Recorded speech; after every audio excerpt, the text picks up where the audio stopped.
All right, without further ado, man, let's get it started. I'm excited to have you here. I appreciate you joining.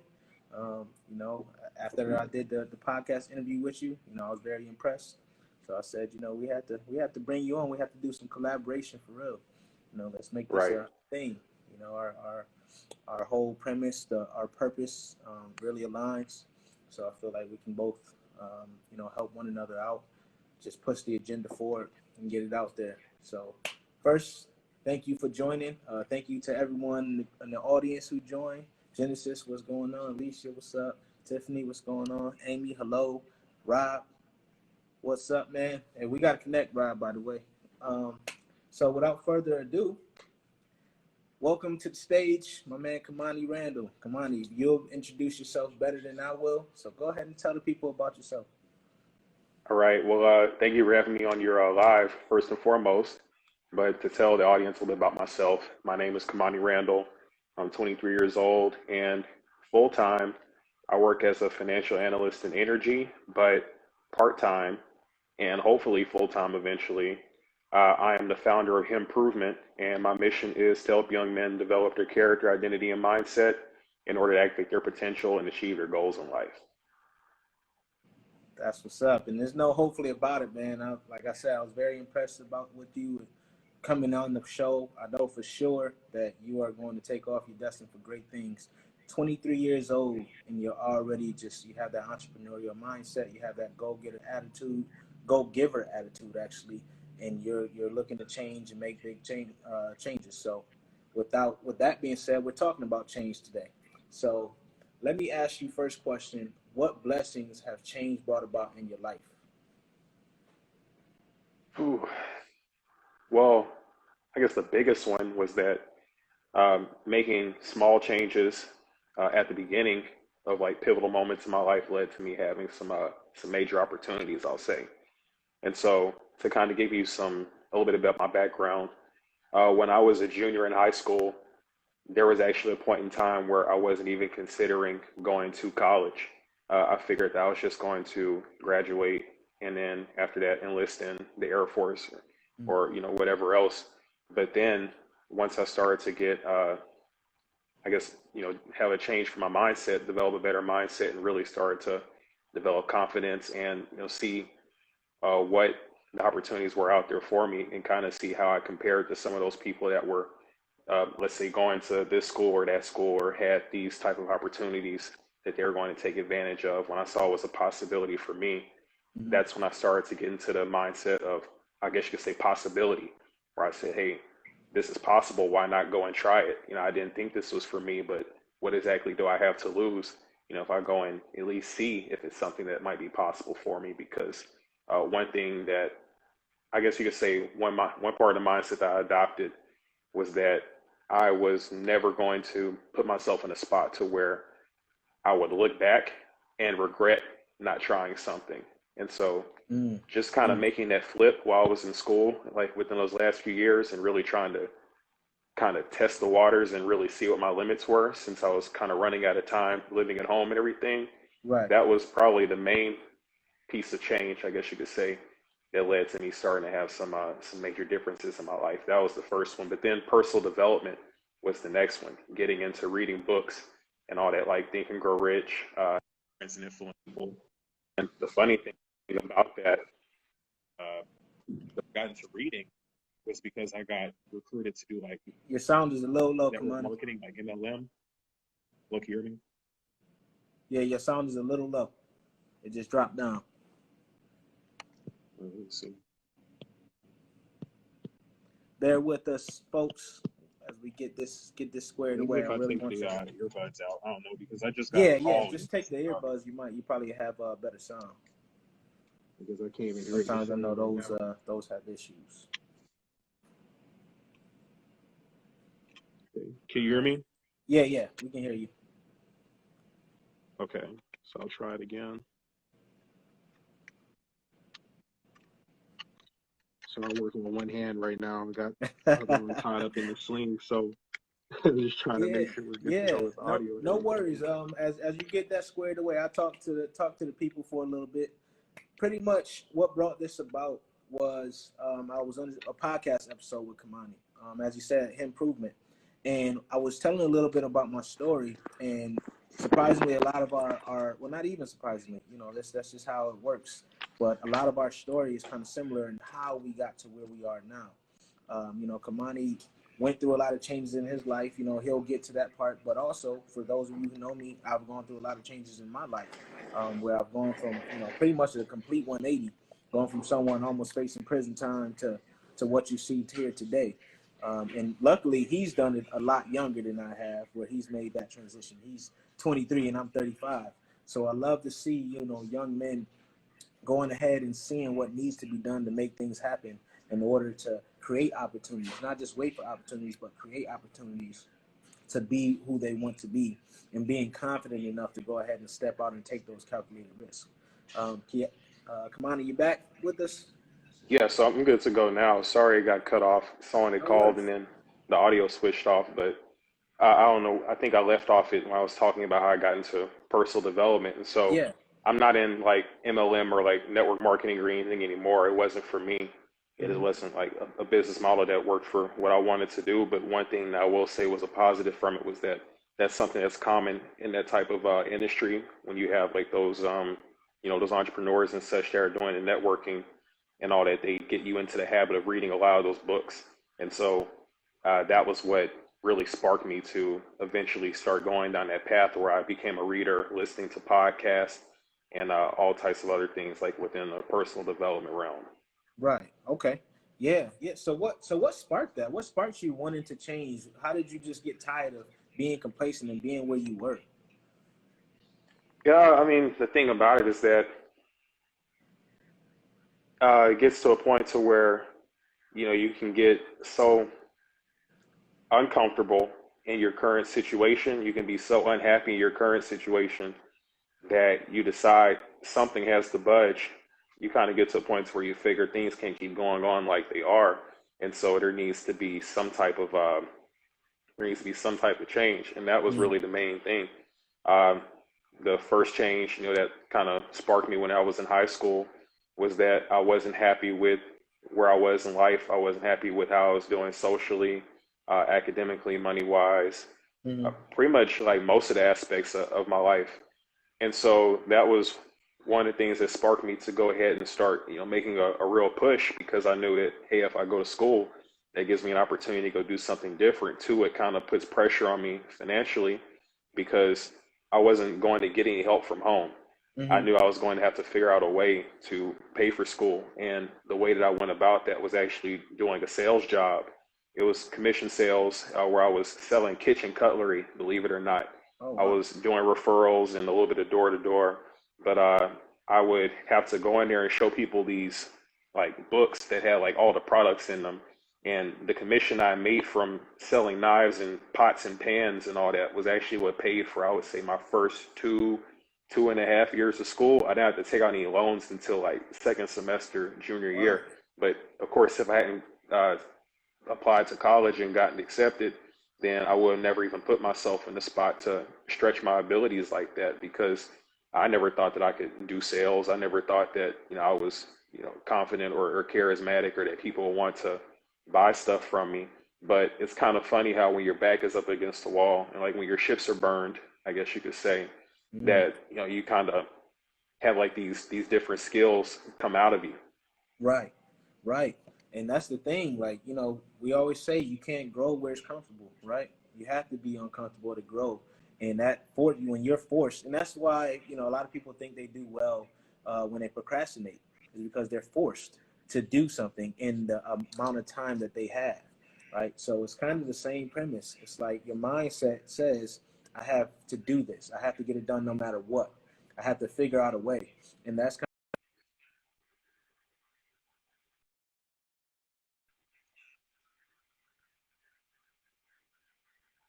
because you were so tired, you were so annoyed, you were so hurt, um, you were so just unhappy with what was going on in your life that you figured out a way, no matter what it took. The exact opposite of what you thought you were, you actually had those skills, right? Which is crazy. That's what that's what it's all about.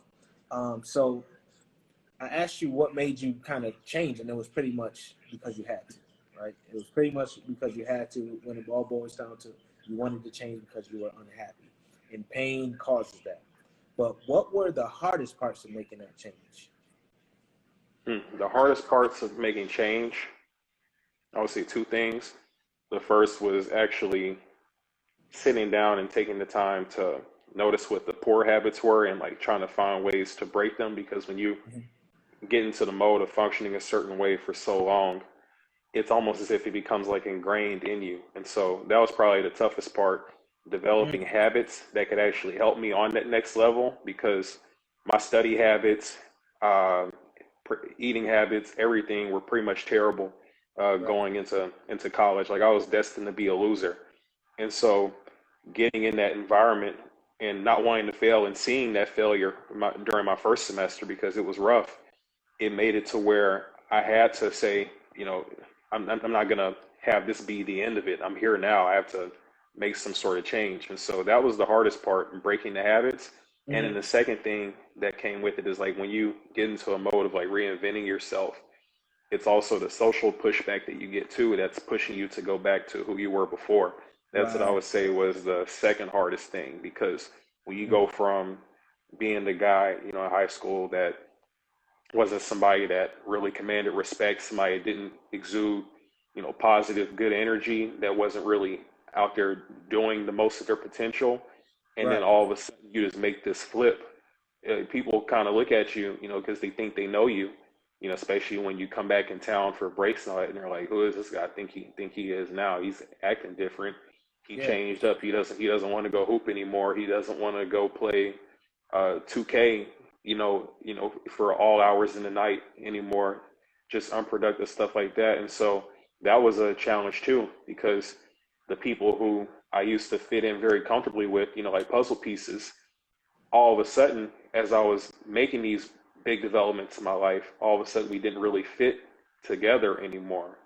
And Man. so a side effect of that was I ended up losing a lot of friends and connections too. And so that's what I would say were the two toughest things for me. Man, you touched on a lot there. And you said losing friends. I always feel like it's not a loss because you gain so much from that, right? You just elevated to a point where they were no longer on that plane and they didn't want to grow with you, right? So it's a positive. It can't be a loss if you gain, right? um, Yeah, but that's a good way to look at it. yeah, man. But who? So you lost all these people and you had so much pushback. Who actually was there to help you? Who was there to support you? Did you have like a mentor? Did you have someone who was like elevating you, who was really instilling these things in you?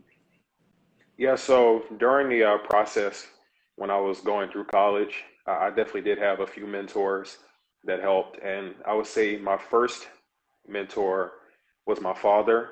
And so going in, he didn't seem very optimistic about me doing well in school. But once he started to see results and see that I was actually serious about it, that's when he started to give me some input on different things to help me to be able to navigate that situation, because it was something that was completely new to me. Uh, Mm, to kind of give you an idea, I went to Texas A&M for school, and so coming from Beaumont, Texas, my hometown, it was just a completely different environment. Where Beaumont, I think, is about 45 to 50% black, and so pretty much the largest chunk of the population looks like me. To going to Texas A&M, and we're only, I think, 3.3% of the population there, wow. and a large chunk of those are athletes. And so that was a major culture shift, I guess you could say. And so it was tough navigating that. And then also really just never being in an environment where I had to be professional or be able to like communicate things in a way other than what I was used to. Because before, if you had issues with a teacher, like with a grade or something, you could just go walk in her office, talk about it, and Mhm. there wasn't as high of an expectation, I guess you could say, as far as how you communicate and how you go about things as there was when I got into college. And there were just things that I didn't know, like with conflict resolution, all that, even with like peers and organizations, and needing advice for that. And so that was definitely something he helped with at the beginning. Awesome. But something that was interesting, and it's kind of sad to say, but I guess there's a positive to it as well, is that even though my dad was doing his best at the time, Hmm. there was only so much that he knew just due to the fact that he didn't have uh, the exposure that was needed to be able to guide me in some of these areas as I started to get older, and uh, my work ethic helped me to get more and more opportunities. And so it got to the point to where, of course, he is still my father, but I couldn't really look to him as the primary person to give me advice as it started to get to the point to where, I'm trying to get into different programs within the business school, trying to get high level internships, applying Hmm. for high level jobs. And the thing is, he just didn't have the experience to be able to help me with that. He had never had a high level internship, or really just an internship. He had never had a corporate role or anything. He didn't know anything about finance. And so it got to the point to where I had to start looking for mentors that were in those areas. I found a mentor through my dad, actually. His name was Donald Knight, and he worked in oil and gas as well. This, of course, was before I got my internship and job, but he is Right. one of the people that was pivotal in helping me to be able to prepare myself to get stuff on my resume to eventually land the internship I got that landed my full time offer. And so after working with him, I even worked with another gentleman named Frank Muller, and he was somebody that was well respected among the school, one of the alumni that does a lot for the different programs around the school, donates a lot of money, and he was more than willing to give me advice as well. And so, getting advice from these people who were successful in those areas where I wanted to be was probably the main thing that led to me making the right decisions, besides my own research too, and hard work that eventually led to me getting to where I wanted to. So that's what I would say. Those two gentlemen, for the Yeah. most part, were the ones that were very pivotal in me getting to where I am, like with my current career. And I would say financially, managing my money and getting better habits at that, because that was something I never learned at home. There was another guy that I call Mr. Banner that was able to help me with that too, helping me to make smart financial decisions. Since uh, coming from, I guess, the background I came from, we weren't rich, but we Right. weren't poor, but we definitely weren't good with our money. I just was ignorant when it came to managing my money, and he was one of the people that was able to help me with that. So I would say three people were very pivotal in my success for those few years. Right, and that's key, man. Like a lot of people, either their pride won't let them do it, or they just don't see the way to get there. Like mentorship is so important. It's like finding people to expedite your success is paramount, man. I mean, I can relate to that too. Like, mentors by proxy. It doesn't even have to be someone there, right? You could look at someone and be like, how did they do that, right? And then reverse engineer what they've done. If you lucky enough to have someone there to guide you through physically, that's much better, of course.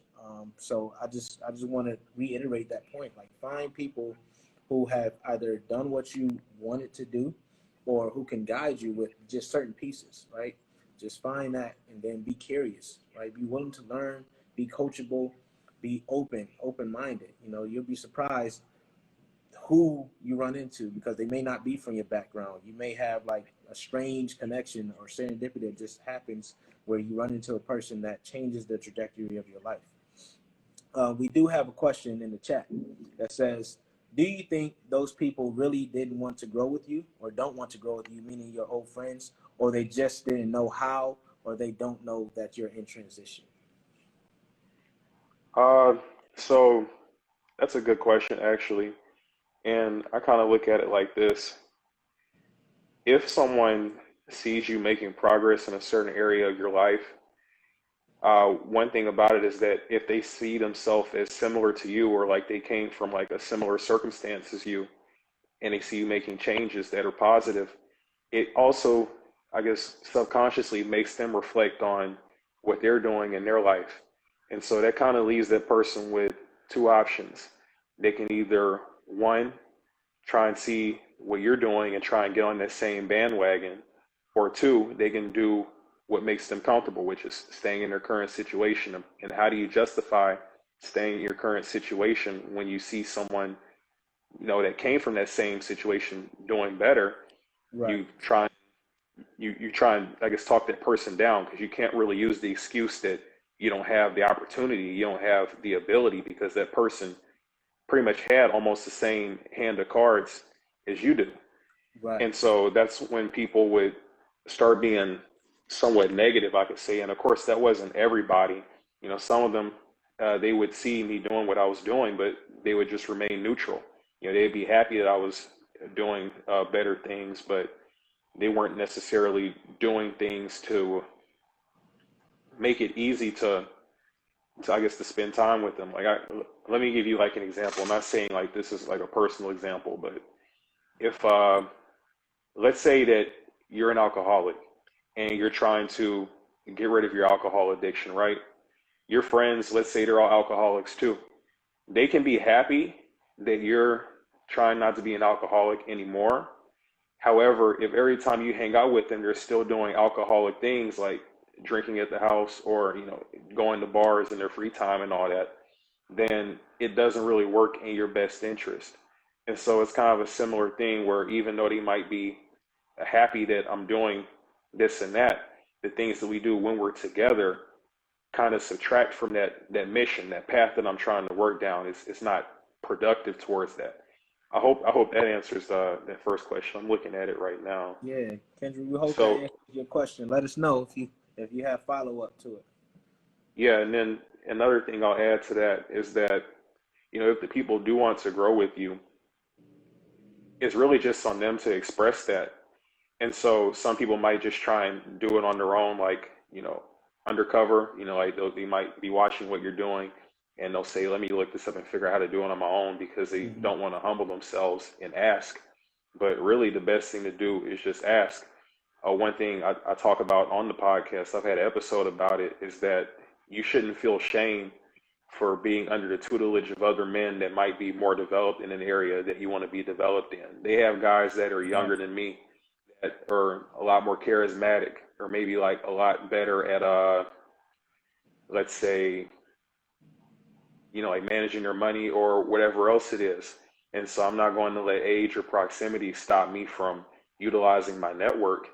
And the Mm. thing is, honestly, people that are in your mutual circle, you should have a mutual respect between you, to where you can come to that person and look for help in these areas if you need it, and not feel like they're going to hold it over your head or try and make themselves seem superior to you. If you have somebody that's in your circle that's acting like that, then they're probably not the right person for you. So that's the way I would look at that. And do they just, Man, they I don't tried know to hit the how? heart button. I forgot I don't have it. But that you said a word on that one, man. Like, you know, just open your mouth and say, "Hey, I'm curious." And you know that thing about age and proximity is 100% true. Like, you know, I'm not a social media person. I had to reach out and be like, "Yo, somebody, does anyone know how to do this?" And you know, the people that do, they're usually younger than I am, right? Or even business, right? I don't know everything about business. I'm still learning. So I had to reach out and get my own coaches and mentors. So you're 100% correct. And some of them aren't even, you know, my age. You know, they just know. They just learn. They spent their time to get that niche under their belt and to really become experts. Right? I'm not, you know, you can't be too proud. You can't be too proud to learn. If you really want to achieve lasting success, it's going to take that growth and it's going to take that humility. So, Yeah, I definitely agree. And yeah. one thing I'll add to that is that if they don't want to be coming to you for advice, nothing's stopping them from asking you who it is that you're talking to, who's in your ear, so that way they can get advice from that person too, Right. if they don't want to get it from you. Yeah, and that's 100%, Kendra. Like, yeah, we're not saying that you don't offer. Like, a lot of times you offer your hand, you'll offer that. They'll be like, "Yo, I'm good." Hey, what's going on, Jamal? It's good to see you, man. Yeah, they'll be like, "No, I'll learn it," or "I'm not interested," or whatever the case may be, or they'll make an excuse like, "Oh, not right now." So at a certain point, like when you try to offer help, at a certain point, if that person doesn't show interest or they don't show that they're actually going to take action, you have to just be like, "Oh, you can see me do this, and you can learn, but you can only put energy towards what the energy is warranted, right? What warrants that energy. So if a person is yeah, exactly. If a person is, they may not decline outright though, and you got to realize like when someone's just playing a game. Like, be like, oh yeah, I'll get back to you. You know, you hear that all the time. Yeah, I'll get back to you. Oh Mhm. yeah, how about this day? And then they make an excuse on why. So you just have to know when to be like, all right, you know, I'm gonna do my thing. I got to put my energy towards this. But good point, Kendra. Um, so what three recommendations to the viewers do you have when it comes to change? Hmm. I would say the things that work the best for me were first defining who exactly I am, Mm-hmm. or maybe not who I was at the time, but who I aspired to be. So kind of having a good idea of the type of man that I wanted to be.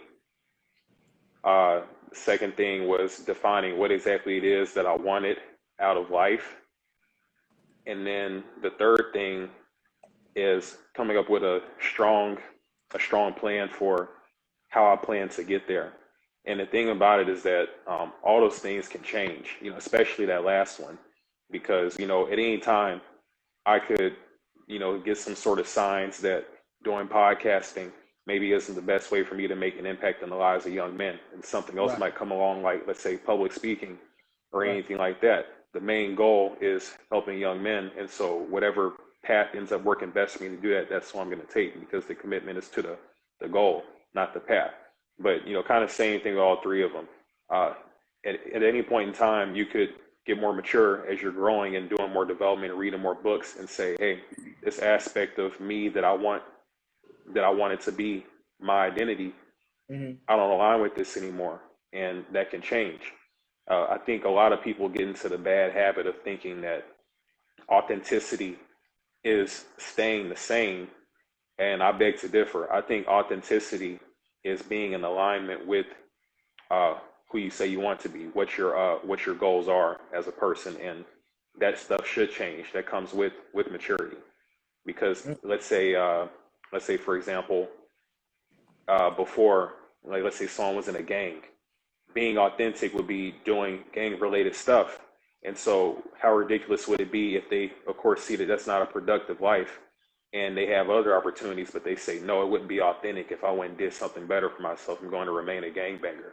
That wouldn't make any sense, right?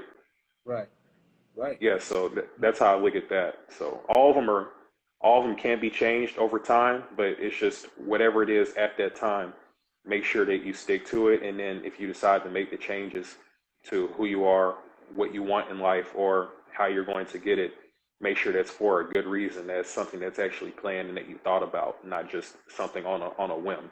And whatever it is you have at the current moment, make sure you stick to it and remain true and authentic to that. Yeah, no, I love that, man. I love that. With that last one, like coming up with a plan, how did you plan? Like, what were your steps in planning that out, planning to change? Uh, so pretty much the process I went through is kind of what I was just talking about, where after you have one thing, you learn better, you end up doing something else. Mm-hmm. And so, to give you an idea, the initial plan when I went to college and everything was to, okay, I'm going to go here, I'm going to get my degree, and I'm going to try and get the highest paying job I can possibly get that also doesn't have like crazy hours, you know, where I can Right. still work 40 hours a week, have a life and everything. And so that was the main role that I was playing in my life. That was the main goal, right? And so when I got to the end and graduated and started the job, I'm kind of sitting there. I was maybe about like a month or so into the job, and I'm like, wow, this is really it, huh? So this yeah, like this whole time, you mean to tell me that all these late nights up studying, like all the money I spent to pay for school, the loans I eventually had to take out, you mean to tell me I did all that just to do this 5 days a week for the next you know, probably 20 something 30 years? And you Bruh. know, oh, and then here's what you also get to do. You get to, you know, maybe have some kids and, you know, get a house and buy a car or something. And I'm like, wow, you know, and I don't even get to, you know, do what I want to do for the majority of my week, you know, for the rest of it. I mean, the job is fine, but if anybody tells you that they love working with Excel spreadsheets and like crunching numbers and all that, I think they're lying to you. That's the thing. Like, I don't think that anybody, unless like your corporate job is like specific to what your purpose is, like let's Mm-hmm. say you have a corporate job that like helps you to like help like kids that are like at a disadvantage or something like that, and that happens to be your life purpose. Hey, great for you, but it's kind of hard for me to believe that a lot of people's life purpose could be, hey, I want to do the financials for this oil and gas company to make sure they make the most money possible. Right. That's kind of weird. So that was Yeah. the thing. Yeah, Agreed. like it got to that point to where I was like, I really was working towards this that whole time, and it's not even as great as I thought it was going to be. Because the reason why I think I even set that plan in the first place is because I was coming from a place of lack whenever Yep. I made that plan for myself. Seeing my family struggle financially and not be responsible, not have a whole lot of income and all that for so long, not have good benefits and everything. Like my dad, he did construction for a good bit of time. And when it would rain for like, that because down here in Southeast Texas, I mean, it might rain for like a whole week or something. So it might rain for a whole week and he wouldn't get paid because you can't do concrete and construction while it's raining. And so just having stuff like that and then him getting injured on the job sometimes and Hmm. having to take off of work, and it's not like they have health insurance where you're still getting like paid like 50% or whatever it is. Like we just weren't getting any money. And so coming from that place of lack, I was looking for safety. But the thing is, it's kind of hard to find fulfillment in safety. And so that was when I had to go back to the drawing board and kind of figure out what is it exactly that, really resonates with me and that I'm passionate about, and what's something I can do, at least in the rest of my time that I have during the day and on the weekends to add that fulfillment to my life. And doing the improvements have happened to be it. And the reason why was because, and actually, if any of the listeners that are on the live right now check out my most recent episode of the podcast, Hmm. I kind of talk about it with that guest. His name is Jeff A.D. Martin, and he talks about your underdog story leading to your purpose. And I guess you could say it was the same for me. To be completely candid, a lot of inspiration behind improvement was that I felt like it was an opportunity for me to be able to provide the knowledge and have the conversations for young men that I was missing, and I never had anybody around me to have with me when it came Right. to Right. mental health, developing confidence, that sort of thing. And so I said, imagine how much of a difference it can make in some other 17 or 18 or 19-year old's life that's in a similar spot that I was in at that age, where they feel like they're this small, where they feel like they don't have a lot going for them, where they feel like a loser, where they don't really know what the next step is, where they don't really have those people around them that are building them up, trying to boost their confidence, trying to show them what they're capable of. Right. And so since that resonated with me so much, that's why it was so easy for me to make that part of my mission, because that was part of my underdog story. That was where I didn't receive uh, that part of what my needs were. And so I've come to full circle, I guess, to fill that for others. And I'm, of course, still doing it for myself. I'm not a complete package, but that's pretty much what made it to where I started to do this stuff on the side of work, because it just resonated with me a lot more. And that's how a lot of things happen. A lot of businesses are started that way, right? They're started because there's a problem that the founder has, right? And they're like, if I have this problem, then that means someone else probably has this problem. So not only are you helping yourself, you're helping so many others. I mean, that's kind of how Live Not Load was developed as well. I went through my own self confidence issues, my own depression, my own PTSD, and still do, right? Self esteem issues, right? And that made me think, like, if I'm having this issue, imagine how many people are going through it. Lo and behold, 85% of people go through things like that, right? Go through like self esteem issues. So that is a powerful thing that you just said, right? Like identifying the problem and then finding a solution, right? That and not being selfish with it, right? Once you gain the knowledge, you share that knowledge. And that goes back to what Kendra was talking about, right? You may not have been able to reach that friend right away, but with improvement, they may listen to an episode and be like, you know what? Let me reach out to my boy. I haven't spoke to him in a while. I'm at a place now where I have a growth mindset where I'm ready to receive that information, right? So that could be your springboard for them as well. It may not be. It may be by proxy at this point, right? Maybe you've lost contact or whatever the case may be. So there's other ways to touch people who you've cared for, and this is also a way to do a service for them, right? So it's a lot of beauty in that, what you just said, sharing that underdog story. That transparency helps so many people. People who may not like your post, people who may not say anything to you, but they've seen it, and it may be just what they need to get through that day. Because when you're struggling, right, you don't see. You're so close and you're so into the fight that you can't see options, right? You only feel the pain. So sometimes it takes someone else to say, "Hey, I've gone through this. This is what we can do. This is what we need to do." So I applaud you on that, and I implore whoever's watching this, if you had an idea that solves us a problem, go for it. Brainstorm it and make it happen. Just give it a shot, right? Um, so we coming to the end of this thing, but I have to ask you, what do you have any books you'd recommend? Like, did any books help you go through this change that you would recommend to the audience? Yeah, definitely. First one that I ever read was Think and Grow Rich. And so that was the one that helped me to get into that mindset of possibility, I guess Mm-hmm. you could say, to where I started to think that, success is for me. It's something that's a possibility. Because that book is really just a mindset book. It talks about, having positive thoughts, visualization, that sort of thing. Right. And just that stuff alone, that was powerful in itself, because when you look at everything that you go through and see what can I make of this, how can I use this to help me to get better, I'm looking at this as an opportunity instead of a burden. It makes it to where your challenges are a lot more manageable. I'll Right. say that's the first one, but I would say that after that, I was going to just throw in two books. The other one is Give and Take, because coming from, I guess, a background to where, where you're coming from a place of lack, I'll say that a lot of people look at success like it's a zero sum game, or like, there are going to be haves and have nots, as if everybody can't be successful in some sort of way.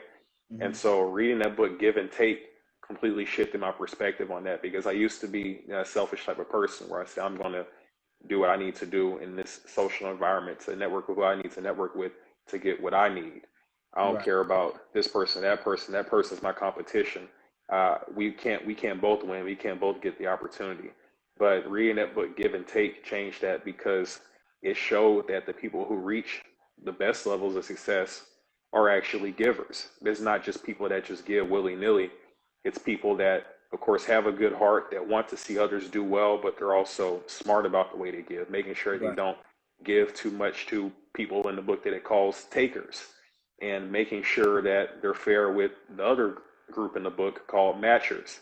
I would definitely recommend that book to anybody that comes from poverty or close to it, or comes from a culture where, a lot of people might have like a poverty or crabs in a bucket mindset, Mm-hmm. because it helps you to get into the mode of like having a healthy perspective on what it takes to be successful.